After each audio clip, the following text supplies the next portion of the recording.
say let's bring it back a bit. Let's get back to basketball, right? Um, like you grew up in Europe, I grew up in America, NBA, EuroLeague, two very similar but very different leagues. Could you give me your your analyst approach, like your answer on how you feel like they are alike and the difference between the two, and like the structure of things or how things like we touched briefly on it, like how you guys do things or whatever, but I Yeah, kind of want to hear from a Euro, like somebody who's played in the Euro League and have seen and been in the United States and played as well with the local people here. What is your analysis on that? Like, 100%. Before going into that, just to clarify, I never played in EuroLeague. I was just growing up watching that, got you. just to make sure. Playing in Um, Europe. I apologize. yeah, it's a good question. I think it's a very hot topic among the players and among basketball fans themselves. Um, Even right now, we had this one player from that was playing in, I think, in G League for a few months while he was playing his whole life in Europe. He came back here. He just gave an interview. I read it a few days ago. He said, "I believe," he's like, I'm quoting. He said, "I believe that people don't even realize how different games out how different the games out there, meaning in the United States Yeah. compared to Europe." Um, from my own experience, of course, my experience was only in high school level when it comes to United States, but I believe that translates, in a higher levels as well. That a huge focus is being put on individual performance, um, while in Europe it's more about the team play. Yeah. But I guess it just make sense if we would have so many great talents, individual talents here in Europe. Probably we would be shifting our gameplay here as well. While the United States has so many great individual performers, and people just love seeing that. So if I would like have to compare on a high level NBA versus EuroLeague, I'm a huge fan of NBA individual talents, seeing what kind of things they can do on the court, and the shows that they can create. But I'm gonna be honest with you, I enjoy watching EuroLeague games 1,000 times more. Yeah. The very simple reason for that is that every possession in EuroLeague games are extremely well thought out, extremely well crafted, extremely Yeah. well scouted.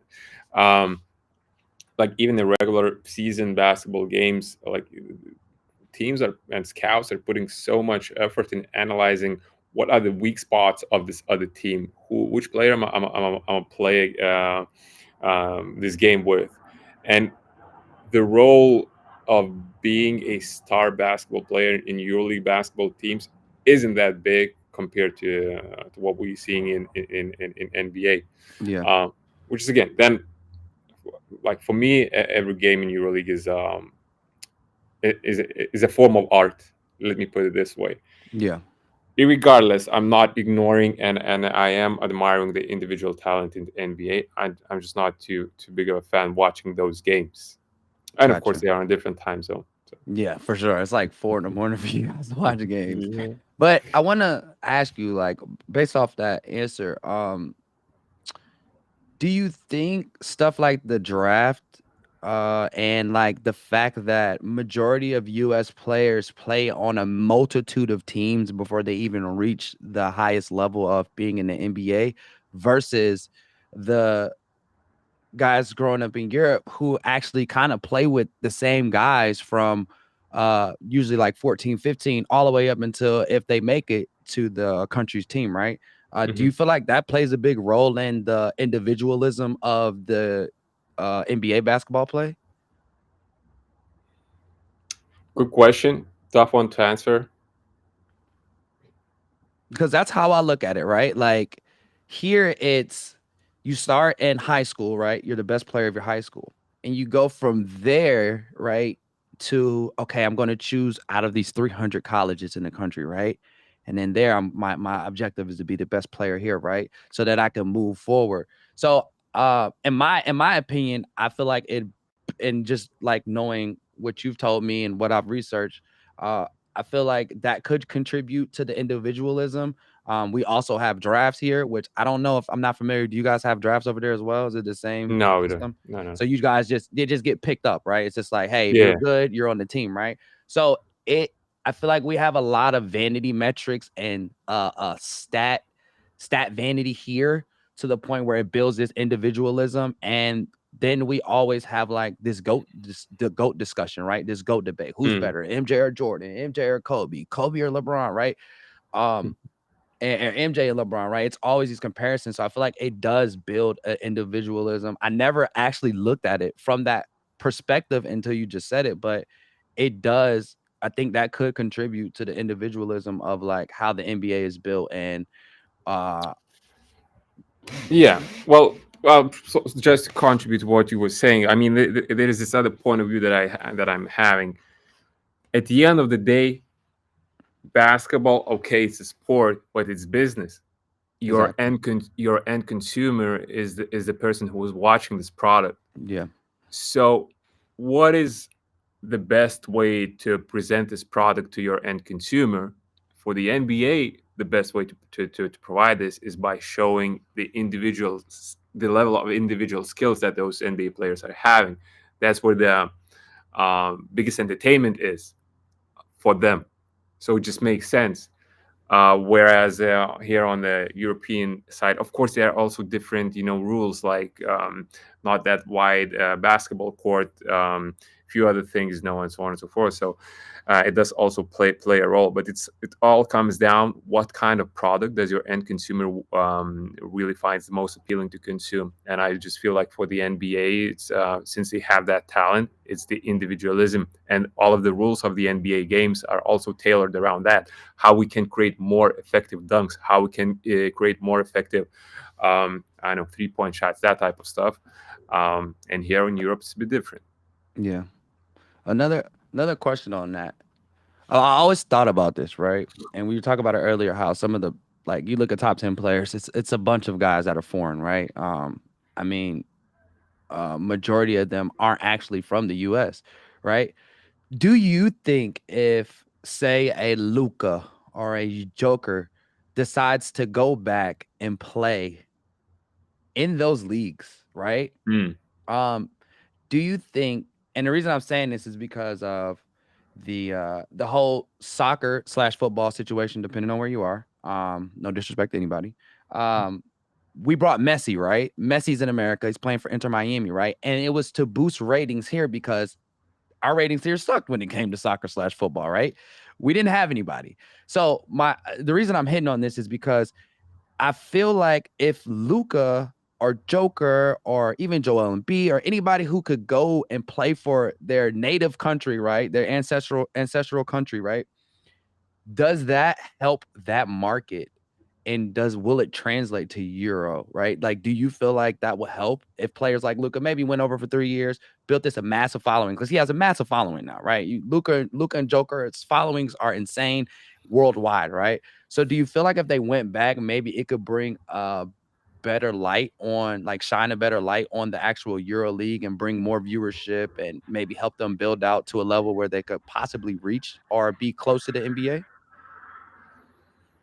It's really hard to tell, to be honest. I mean, we can try to brainstorm a little bit.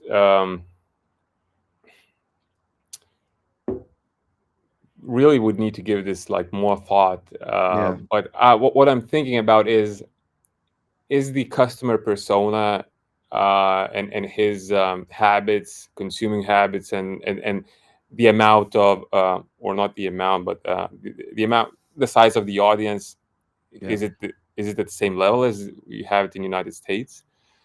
I guess not, and I think that plays a big role as well. I don't see yeah, how people from the United States would be getting up at 3 a.m. in the morning to watch EuroLeague basketball games. yeah, Also, the media plays a big role, and let's be frank, the United States has the best product when it comes to creating documentaries around players, creating storylines around players, and that plays yeah. a huge role in the end consumer wanting to watch those games and follow what's happening over there. So here on Europe, we don't have that yet. So that's coming for Luka back to Europe put more spotlight on European basketball? I think yes, but I don't really think it would come close to NBA still. Yeah. No. Okay. Interesting. Interesting. Yeah, I feel like it's a it's something that it could work. It's very hard. United States is really consumer based. Like I feel like 98% of us are consumers. In other countries, you kind of see where it's different moralities on things. Like here, we're willing to spend 300-400 bucks on sneakers, right? You go to other Mm. countries, they're not willing to do that, right? So it's a different set of morality as far as like what I'm willing to buy, what I'm willing to spend when I do this. And Americans, we're known for spending money. Like that's what we do. We spend money. It is what it is, right? So it is a great market, and I guess that could contribute to it as well as seeing that the European market maybe not maybe not being that consumer based, more on family and things of that sort, right? Which contributes to why you guys play the way you guys play, right? Very team ball, very structured and strategic. So yeah, man, I think it's a very interesting parallel between the two leagues. Uh, and I'm super excited to see what's gonna happen and what's gonna be built out. I mean, we have what's it? The African League now. You have Japan, China, Euro. You have America. I Australia think is huge on developing things Australia. over Yeah, there. Australia is really huge, and you got even the Philippines is getting really involved with it. So Cannot can't ignore that. Definitely, yeah. Philippines are huge on basketball. I mean, Huge. You got Jordan huge. Clarkson, who's half Filipino. He's in the league. I think it's a few Kai other Soto. players. Yep, Kai Yeah. Soto as well, which could have been on the Magics and they blew it. Whatever. Uh, but yeah, man, I see the awesome parallels, and I'm just happy. A huge basketball fan, regardless of where you're from. I don't care. Like growing up, a lot of my favorite players were foreigners, anyways. I was a huge Dirk Nowitzki fan, a huge Steve Nash fan, who's from Canada, right? So like I really want to see it get to a point where we look at worldwide basketball the way we look at worldwide football outside of America slash soccer, right? Um, I want to see it get to that point. And I feel like it has it. And I feel like the NBA is putting in proper procedures to do that with building all of these leagues out and making all these youth programs. So super excited to see what's going on. But EuroLeague, let's tap in on that a little bit before we close up. If you were if you were to talk to an NBA fan who's never watched a EuroLeague game, right?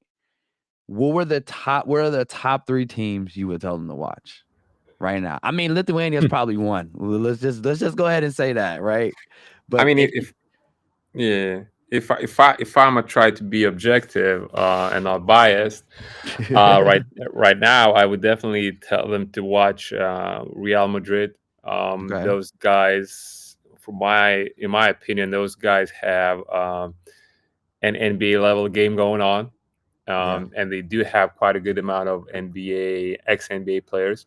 mm-hmm, Uh, I would say, I mean, if you come into Europe to watch some basketball games and you don't devote time going to watching Partizan playing against Crvena Zvezda, which is the Serbian derby, yeah, you're missing out on a lot. I mean, I don't think there is a better basketball event out there in the world at the moment when it comes to the level of the game yeah, and in terms of the atmosphere that the fans could create is just unmatched. I mean, the social media is going crazy with the small clips, shorts from what's happening over there, and it is really surreal. Surreal. I never had a chance to go there myself. But it's definitely on my horizon.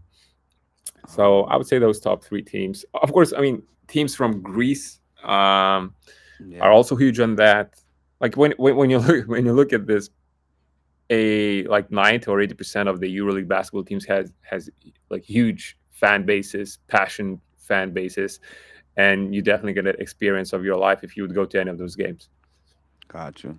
So that you heard it here, straight from the horse's mouth. You got to go to European basketball games. Man. If you're out there, catch a game, do it. It's crazy. I've watched a few of the games, and like I've also watched FIBA, and you can tell which countries actually travel to see their countries.